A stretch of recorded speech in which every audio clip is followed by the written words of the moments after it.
오늘 이 시간에는 신본주의와 인본주의에 대해서 알아보도록 하겠습니다. 어쩌면 고리타분한 말로 들려질 수도 있겠지만 하나님의 말씀을 통하여 그저 은혜가 여러분들에게 임하기를 축원합니다. 하나님은 우리들로 하여금 신본주의의 삶을 살기를 원하십니다. 그러나 우리는 부족한 인간들이기 때문에 인본주의가 더덕더덕 붙어 있습니다. 저는 인본주의가 자석의 양극단처럼 신본주의의 완전 먼 곳에 있다고 보지 않습니다. 오히려 하나님의 형상대로 지음받은 우리들이 하나님을 바라봐야 됨이 마땅한데 그 눈이 가려져서 하나님을 알아보지 못하는 상태가 인본주의입니다. 옛날에 손으로 직접 모내기를 해보신 분들은 경험했을 것인데, 모내기를 하고 나오면 다리에 진흙도 묻어 있고 거머리도 더덕더덕 붙어 있습니다. 그런 것처럼 우리의 삶에는 우리를 방해하고 더럽게 만드는 인본주의가 더덕더덕 붙게 됩니다. 갯벌에서 조개를 키우고 나오면 온몸에 진흙이 묻어 있지요. 그런 것처럼 하나님은 우리 몸에 묻어 있는 모든 진흙이나 그런 더러운 것들을, 그런 인본주의를 다 떼어내기를 원하십니다. 신본주의가 무엇이고 인본주의가 무엇일까요? 하나님의 말씀 그대로가 신본주의고요, 하나님의 말씀의 감, 변질이 인본주의입니다. 예를 들면 창세기에서 하나님이 아담에게 아담아, 동산 중에 열매는 다 따먹어도 돼. 그러나 선악과는 따먹지 말라. 먹는 날에는 반드시 죽으리라 라고 말씀을 했습니다. 아담은 이것을 하와에게 그대로 전달해 주었습니다. 하와가 이 말씀을 마음에 두고 있었습니다. 그런데 어느 날 사탄이 와서 하나님이 정말로 선악과를 따먹지 말라고 하더냐 라고 물으니까 하와가 하나님이 주신 말씀을 가감 변질하게 됩니다. 하와는 하나님이 먹지도 말고 만지지도 말라, 너희가 죽을까 하노라 라고 대답을 했습니다. 하와가 마음으로 간직하고 있던 것이 입으로 나갈 때는 달라졌습니다. 무엇이 더해졌는가 하면 하나님은 먹지 말라 하셨지 만지지도 말라라고는 말씀하지 않으셨습니다. 그러니까 이것을 더한 것입니다. 선악과를 만지는 건 괜찮습니다. 하나님은 먹지 말라고 하셨습니다. 그리고 무엇이 빠졌는가 하면 반드시란 말이 빠졌었습니다. 하나님은 반드시 죽으리라 라고 말씀했는데 그 반드시란 말이 빠진 겁니다. 그러면서 변질이 되는데요, 하와는 죽을까 하노라 라고 했습니다. 안 죽을 수도 있다는 가능성이 들어 있습니다. 반드시 죽으리라는 말과 죽을까 하노라 라는 말은 완전히 다른 말입니다. 이렇듯 하나님의 말씀에 가감 변질하는 것이 인본주의입니다. 하나님은 우리들에게 말씀 그대로 살라라고 말씀하십니다. 그러나 우리들의 삶 속에는 많은 부분에서 가감 변질이 되어 있음을 보게 됩니다. 그래서 우리는 하루의 끝이나 하루의 시작에 하나님, 인본주의의 삶을 다 벗게 하여 주시옵소서 매일 기도하며 나아가야 됩니다. 창세기 이야기를 하나 더 하겠습니다. 이 지구상에는 아버지 없이 어머니 없이 태어난 사람이 있습니다. 아담입니다. 어머니 없이 태어난 사람이 있습니다. 하와입니다. 지구상에서 이 아담과 하와를 통하여 정식으로 태어난 첫 번째 사람이 가인입니다. 그런데 가인이 태어났을 때의 말씀을 보게 되면 창세기 4장 1절 말씀 한번 띄워주시겠습니까? 아담이 그의 아내 하와와 동침하매 하와가 임신하여 가인을 낳고 이르되 내가 여호와로 말미암아 등남하였다 하니라 라고 나옵니다. 여기 이 말씀 자세히 보시기 바랍니다. 아담이 가인을 낳고 무엇이라고 했는가 하면 내가 낳았다라고 했습니다.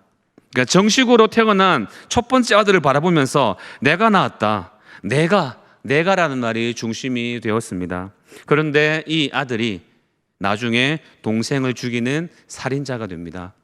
그리고 나서 나중에 하나님이 다시 또 다른 아들을 주셨습니다. 바로 셋이라는 이름의 아들인데요, 이 셋을 낳을 때 창세기 4장 25절 한 번만 열어주실래요? 아담이 다시 자기 아내와 동침하며 그가 아들을 낳아 그의 이름을 셋이라 하였으니 이는 하나님이 내게 가인이 죽인 아벨 대신에 다른 씨를 주셨다 함이며 라고 나옵니다. 이 구절도 자세히 보시면 이는 하나님이라고 나옵니다. 가인을 낳을 때는 내가 낳았다라고 했는데 하나님의 셋을 낳을 때는 하나님이 내게 주셨다라고 했습니다. 이 셋을 통해서 하나님의 역사가 일어납니다. 그래서 창세기 5장 아담의 족보는 셋을 통해 노아까지 이어지는 족보가 나오게 되는 것입니다. 여러분, 우리는 모든 것에서 주어가 하나님이어야 됩니다. 여기 일부 예배에 나오신 성도님들, 여러분이 이렇게 일찍 깨어서 시간을 내어서 의지를 갖고 나왔겠지만 여러분 스스로 나온 것이 아니라 하나님께서 오게 만들어 주셨습니다. 이 아침에 하나님을 찬양하는 우리 호산나 찬양대 여러분, 내가 노래를 잘해서 내가 시간이 나서 찬양하는 것 그 이전에 하나님이 찬양하게 만들어 주신 것입니다. 하나님이 이렇게 단상에 서 있게 만든 저에게도 설교하게 만들어 주신 것입니다. 하나님이 주어가 되어야 됩니다. 이것이 신본주의입니다. 오늘 사사기의 말씀을 읽었습니다. 이 말씀을 보기 전에 잠시만 사사기 이전의 역사를 훑어보겠습니다. 이스라엘 백성들이 모세의 도움으로 애굽에서 탈출을 해 나왔습니다. 그러면서 광야에서 40년간의 생활을 했습니다. 출애굽에 나온 1세대 사람들은 여호수아와 갈렙을 빼고 모두 다 광야에서 죽음을 맞이하게 됩니다. 그러나 광야 생활은 하나님이 역사하는 기간이었습니다. 광야에는 모세를 통해 주신 성막이 있었고 율법이 있었습니다. 그리고 매일같이 구름 기둥과 불 기둥을 백성들이 보았었습니다. 그뿐만이 아닙니다. 매일 아침마다 내려주시는 만나를 먹었었습니다. 그러니까 광야 40년간의 매일매일의 생활은 하나님의 역사를 경험하는 삶이었던 것입니다. 그러다가 가나안 땅 정복을 하게 됩니다. 얘들아, 저기 빈 땅이 있으니 거기 들어가서 살아라고 하면 좋겠지만 그런 땅은 없었습니다. 그래도 가나안 땅은 약속의 땅이었습니다. 하나님이 아브라함 때부터 약속해 주신 땅 가나안 땅을 여호수아와 출애굽 2세대 백성들이 정복하기 시작했습니다. 그렇게 정복의 역사가 있었고 12지파가 땅을 분배받았고 각자의 지역으로 가서 살게 됩니다. 그러다가 여호수아도 죽고 갈렙도 죽고 출애굽 2세대 사람들도 다 죽게 됩니다. 그런데 그 가나안 땅에는 가나안 7족속이 섬기는 우상들이 있었습니다. 바알신, 아세라신, 밀곰신 등등 여러 우상들이 있었는데 하나님은 이미 신명기 말씀을 통해서 절대로 가나안 땅의 우상들을 섬기지 말 것을 말씀을 했었습니다. 그런데 백성들이 우상을 점점 섬기기 시작합니다. 그래서 하나님이 노하셨고 주변국들의 속국이 되게 만들었습니다. 그런 가운데 백성들이 하나님 못 살겠어요, 도와주세요라고 하게 되면 하나님이 사사들을 보내서 도와주다가 또 백성들이 우상을 섬기고 하나님이 노하시게 되고 하나님 또 못 살겠어요라고 하게 되면 또 사사를 통해서 지켜주시고 도와주셨습니다. 이런 역사가 계속해서 반복이 되고 있었습니다. 사사기 2장에 보게 되면 여호수아와 세대의 사람들도 다 조상들에게로 돌아갔고 그 후에 일어난 다른 세대는 여호와를 알지 못하며 여호와께서 이스라엘을 위하여 행하신 것도 알지 못하였더라라고 나옵니다. 세대가 거듭되었을 때는 하나님을 알지 못한 세대가 되고 말았습니다.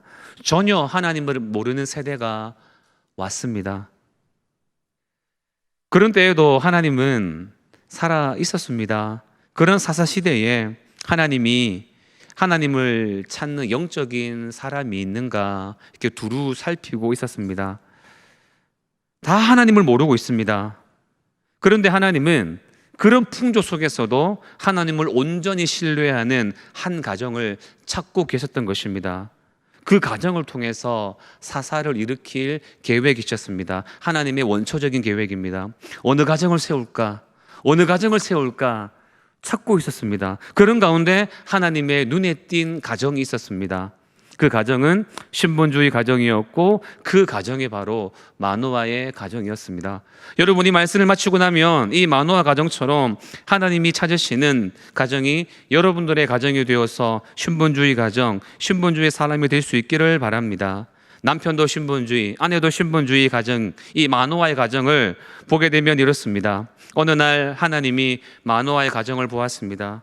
오늘 말씀 3절부터 5절까지에 보게 되면 하나님의 사자가 마노아의 아내에게 갔습니다. 현재 마노아의 아내는 아이가 없는 상황이었는데 곧 아들을 낳게 될 것이라고 천사가 일러주게 됩니다. 그러면서 아이가 태어나면 포도주를 마시지 말게 했고 시체를 가까이 하지 못하게 했고 머리를 깎지 못하게 했습니다.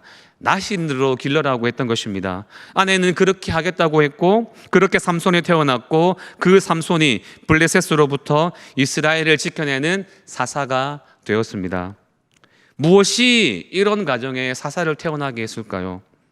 남편에게, 아내에게 어떤 신분주의의 모습이 있었을까를 보기를 원하는 것입니다. 첫 번째입니다. 남편인 마노아가 신분주의의 삶을 살았었습니다. 어떤 신분주의였는가 하면 이겁니다. 음란한 세대에서 하나님만을 바라보며 살아가는 사람이었습니다. 이스라엘의 사사가 13명입니다. 이 사사들을 보면 놀라운 점을 하나 발견할 수가 있습니다. 아내가 너무 많다는 사실이었습니다.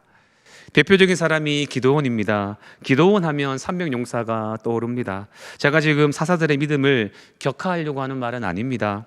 이 당시 사사시대의 영적인 흐름을 한번 보고 싶습니다. 사사가 그랬다고 하는 것은 다른 사람들은 얼마나 심했을까 알 수 있기 때문에 그랬습니다. 기드온에게는 아들만 70명이 있었습니다. 이것은 아내가 많았다라는 말입니다. 아들만 70명이었다는 말은 딸도 많았다는 얘기지요.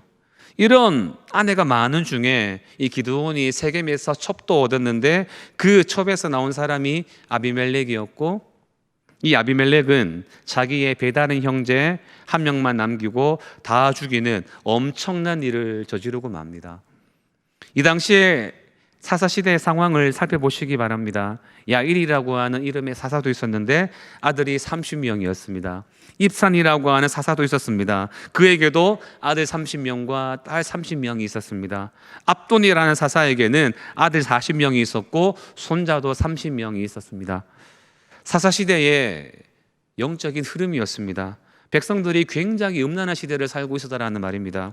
하나님을 알지 못하는 시대는 음란의 길을 걷게 됩니다. 사사기 19장부터는 레위인의 첩사건이 나오는데 기브아라는 곳에서 불량배들이 노인의 집에 유숙한 한 사람을 노리게 되는데요, 남자들이 남자를 노린, 성적으로 노린 것입니다.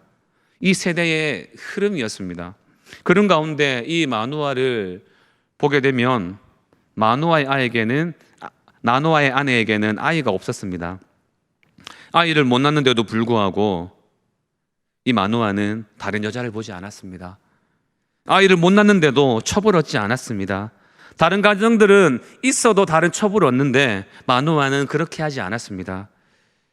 지구상의 최초 주례자는 하나님이십니다. 주례사는 남자와 여자가 한 몸을 이룰지로다라는 말이었는데 한 남자와 한 여자가 한 몸을 이루게 되라는 말입니다. 하나님이 원하시는 것은 한 남자와 한 여자였습니다. 한 남자와 두 여자도 아닙니다. 한 여자와 두 남자도 아닙니다. 남자와 남자도 아닙니다. 여자와 여자도 아닙니다. 마노아는 아이를 낳지 못함에도 불구하고 오직 하나님이 주신 한 여자와 함께 하나님을 바라보며 살아갔었습니다. 이것이 신분주의입니다. 여기서 어긋나면 안 됩니다. 하나님이 사사를 세우기 위해서 남북으로 훑으면서 두루두루 살피는데 마노아의 가정이 눈에 띄었던 것이 우리가 알아야 됩니다. 얼마 전에 파리올림픽이 끝났지요. 며칠 전부터는 패럴림픽이 시작되었습니다. 파리올림픽 개회식을 보신 분들이 계십니까? 어떤 마음이 드셨는지 모르겠습니다. 어떤 식탁 위에 이렇게 은색 뚜껑을 열면 왜 음식이 공개되는 것처럼 세팅을 해놓았었는데 그 은색 뚜껑을 여니 죄송합니다, 벌거벗은 사람이 자기의 치부를 드러내놓고 퍼포먼스하는 모습이 나왔었습니다. 그 모습은 마치 최후의 만찬을 패러디한 것이었는데 예수님의 자리에 동성애자를 세운 그런 퍼포먼스였습니다. 정말 눈을 뜨고서는 끝까지 지켜보지 못하는 모습, 구역질이 올라오는 모습이었습니다. 마지막 때에 나타나는 모습입니다. 마지막 때에는 세 가지가 주류를 이루게 됩니다. 돈, 음란, 배교입니다. 사람들은 오로지 돈 합니다. 돈이 주인 됩니다. 그리고 음란이 극을 달립니다. 그리고 배교, 하나님을 믿지 않습니다. 자기 마음대로 살아갑니다. 이것이 마지막 세대의 흐름입니다. 마노아의 가정은 이 사사시대, 세상이 굉장히 어두울 때에 하나님만을 바라보며 신앙을 지켜가는 가정이었습니다. 이 마노아를 바라보며 여기 계신 모든 성도님들도 세상이 흉흉해도, 세상이 어두워도 하나님만을 바라보는 신본주의 가정 되시기를 축원합니다. 두 번째입니다. 마노아의 아내도 신본주의의 사람이었습니다. 이 아내에게 어떠한 신본주의가 있었는가 하면, 일단 먼저 모세가 시내산에 올라간 이야기부터 해보겠습니다. 모세가 이스라엘 백성들을 이끌고 애굽에서 나와서 시내 광야에 이르렀을 때에 모세는 시내산에 6번 올라갔다가 내려오게 됩니다. 그렇게 6번을 왔다 갔다 하면서 3가지를 하나님께로부터 받아서 내려왔습니다. 첫 번째가 십계명 2돌판이었습니다. 두 번째가 성막 설계도였습니다. 세 번째가 율법 613가지였습니다. 그렇게 내려와서는 백성들에게 그것을 알려줍니다. 특별히 율법 613가지를 알려주면서 이대로 살라라고 말씀을 했습니다. 이렇게 살아가야만 하나님의 백성이 될 수 있다는 것이었습니다. 대한민국에 살면서도 미국의 법을 따른다면 그 사람은 미국 사람이죠. 대한민국에 살면서 김정은의 말을 따라 살면 간첩이죠. 이스라엘 사람들은 하나님이 주신 율법에 따라서 살아가야 됐었습니다. 그래야 하나님의 백성이 될 수가 있었습니다. 그런 율법 속에 안식일법, 주일법, 11조법, 약빈자 보호법 등이 있었습니다. 그리고 그 율법 안에는 나실인에 관한 법도 있었습니다.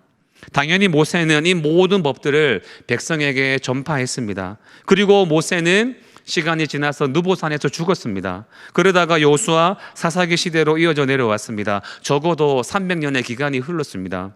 중요한 것은 여러분, 이 나실인이라는 말이 민수기 6장에 나오는데요, 그 다음에 나실인이라는 단어가 등장하는 본문이 오늘 읽은 본문입니다. 그동안 굉장히 많은 시간이 흘렀습니다.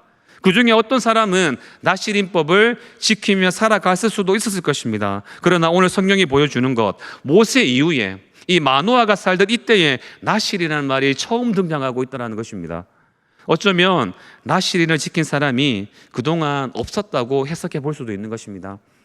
그런데 오늘 말씀 4절과 5절에 보게 되면 이렇게 나옵니다. 그러므로 너는 포도주와 독주를 마시지 말며 어떤 부정한 것도 먹지 말라. 보라, 네가 임신하여 아들 낳으리니 그의 머리 위에 삭도를 대지 말라. 이 아이는 태에서 나옴으로부터 하나님께 바쳐진 나실인이 됨이라 라고 나옵니다.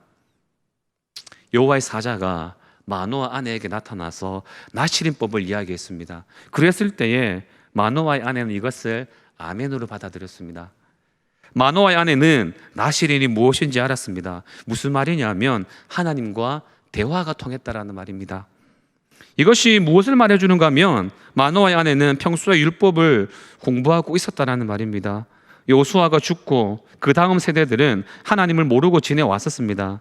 그 말은 하나님의 율법도 모르고 살아왔다라는 것이고, 그 말은 율법을 버리고 살아왔다라는 겁니다. 그러니까 우상을 섬기고 살아오게 되었겠죠. 그러나 이 마노아의 아내는 그렇게 하지 않았습니다. 천사가 나실인 이야기를 하니까 곧바로 알아들었습니다. 나실인이 뭐예요? 라고 말하지 않고 오히려 남편에게 하나님의 천사가 나타났어요. 그 천사가 나실인에 관한 얘기를 했어요. 아이를 낳게 될 텐데 나실인으로 키우라고 했어요 라고 말을 했던 것입니다. 이 마노아의 아내는 성경을 알고 있었고 하나님과 말이 통하는 사람이었습니다. 여러분, 하나님과 말이 통하는 사람이 신본주의 사람입니다. 사역을 하다 보면 가끔씩 아내에게 부탁을 해야 되는 경우가 있습니다. 집에 있는 걸 교회로 가져와 달라고 부탁을 하곤 합니다. 예를 들면 예전에 제가 사역하다가 정장이 찢어진 적이 있는데, 그런 경우 아내에게 부탁을 해서 전화를 해서 이야기하는 거죠. 옷걸이 왼쪽 어디 몇 번째 보게 되면 무슨 색깔의 옷이 있는데 교회로 좀 갖다 줄래요? 라고 하면 아내는 곧바로 알고 가져다 줍니다. 이게 가능한 이유가 뭐냐면 말이 통하기 때문입니다. 마노아의 아내는 하나님의 말을 알아들었습니다. 여러분, 하나님은 그런 사람을 쓰십니다. 우리는 하나님과 대화하는 영성을 늘 기를 수 있어야 됩니다. 마노아의 아내는 나중에 삼손을 얻으면 내가 낳은 아들이에요 하기 전에 하나님이 주신 아들이에요 라고 고백을 당당히 할 것입니다. 이런 신분주의 삶을 우리가 살아가야 됩니다. 언제나 하나님을 바라보고 있어야 됩니다. 물론 부족한 모습을 볼 때도 너무 많지만 그래도 하나님을 바라봐야 됩니다. 이번에 올림픽에서 우리나라 양궁이 금메달을 싹쓸이했습니다. 양궁 선수들은 70m 거리에서 노란색 관역 10점을 조준합니다. 그리고 10점을 쏘려고 최선을 다합니다. 그 먼 거리에서 작은 점처럼 보이는 곳에 10점을 쏘는 게 너무 놀랍습니다. 물론 10점을 못 맞출 수도 있습니다. 이번에 어떤 선수는 1점을 쏴서 사람들의 이목을 끌기도 했습니다. 여러분, 양궁 선수가 10점을 매번 맞출 수 없어도 10점을 향해 조준을 하고 있듯이 여러분 여기서 아멘 하셔야 됩니다. 우리가 매번 예수님을 닮을 수는 없어도 우리의 목표는 언제나 예수님이 되어야 됩니다. 한 번 더 말씀드립니다. 매번 예수님을 닮을 수는 없어도 우리의 목표는 언제나 예수님이 되어야 됩니다. 한 번도 못 닮는다고 하여도 예수님 닮아가야지, 예수님 닮아가야지 이런 마음으로 살아가야 하는 것입니다. 이것이 신분주의의 삶입니다. 마노아의 아내가 부족한 것이 많았을 것입니다. 그러나 하나님을 가까이 하고 하나님을 닮으려고 부단히 애쓰며 나아갔었습니다. 그렇게 할 때에 이렇게 천사가 왔을 때 그 말을 아멘으로 받을 수가 있었던 것입니다. 이런 삶이 있어야 됩니다. 그리고 세 번째로 이 두 사람에게 어떠한 신분주의가 있었느냐? 이 사람들에게는 두 가지 질문이 있었습니다. 이 질문에 하나님을 향한 저들의 신앙이 숨어 있습니다. 이들이 하나님을 닮아가는 신분주의 삶을 사는 가운데 천사를 만났고 마노아는 두 가지 질문을 했습니다. 첫 번째 질문은 이겁니다. 우리에게 주실 아들을 어떻게 기르며 어떻게 행하리까가 첫 번째 질문이었습니다. 12절 말씀 보시기 바랍니다. 마노아가 이르되 이제 당신의 말씀대로 되기를 원하나이다. 이 아이를 어떻게 기르며 우리가 그에게 어떻게 행하리까? 라고 나옵니다. 여러분, 자녀를 낳고 어떻게 기를까요? 물어본 적 있습니까? 이 두 사람은 아이를 낳으면 이렇게 물어봅니다. 여기에 담긴 뜻이 무엇인가 하면 내가 낳은 아들이 아닙니다. 하나님 주신 아들입니다 라는 뜻이 담겨져 있습니다. 그렇기에 하나님을 향해서 하나님 어떻게 길러야 할까요? 라고 물어보았던 것입니다. 여러분, 신분주의의 삶을 사는 사람들은 무엇보다도 자녀들을 하나님께 맡기고 자녀들이 하나님만을 바라보도록 만듭니다. 네 신앙 네가 살아 이게 아닙니다. 하나님께 온전히 매어 달릴 수 있도록 하나님께 온전히 맡기며 나아가는 것입니다. 이스라엘 풍습에 이런 풍습이 있다고 합니다. 자녀를 낳고 그 자녀가 약간 컸을 때에 의자에 세워놓고 뛰어내려봐 아빠가 받을게 라고 하면서 아이가 뛰어내릴 때 아버지가 옆으로 싹 피한다고 합니다. 그러면 아들은 바닥에 혼자 떨어지겠지요. 그러면서 그 아버지가 아들에게 하는 말이 뭐냐면 아들아, 이 세상 사람들 믿지 마. 엄마도 아빠도 결국에는 믿을 게 못 돼. 오직 하나님만 믿어야 돼 라고 말을 한다고 합니다.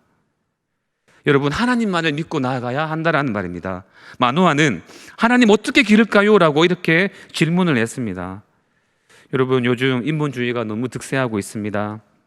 하나님을 바라보는 마음이 사라집니다. 스승이 사라지고 참된 목자가 사라져가고 있는데 이렇게 마노아처럼 하나님이 주셨으니 하나님께 모든 걸 맡깁니다 라는 그 마음으로 나아가는 성도님들 다 되시기를 바랍니다.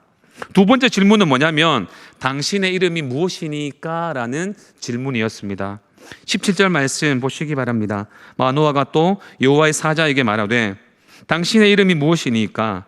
당신의 말씀이 이루어질 때에 우리가 당신을 존귀 여기리이다 라고 말하고 있습니다. 그리고 18절에 여호와의 사자가 그에게 이르되 어찌하여 내 이름을 묻느냐? 내 이름은 기묘자라 하니라 라고 나옵니다.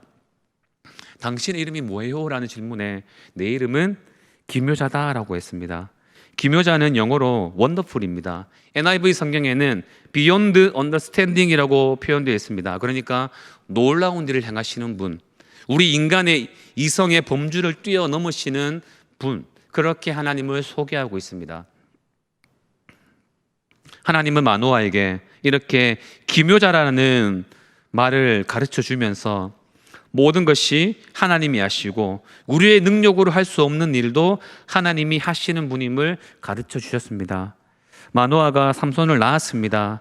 이 두 사람이 삼손을 어떻게 길렀을까를 생각해 보시기 바랍니다. 아마 삼손이 자라면서 계속해서 아버지에게 들은 말이, 삼손, 너는 하나님이 우리 가정에 주신 선물이야. 내가 너 낳기 전에 하나님께 이름도 물어봤어. 그분이 나는 기묘자라고 알려주셨어. 하나님은 너를 통해 놀라운 일, 네가 알지도 못한 일을 행하실 거야 라고 이야기했을 것입니다.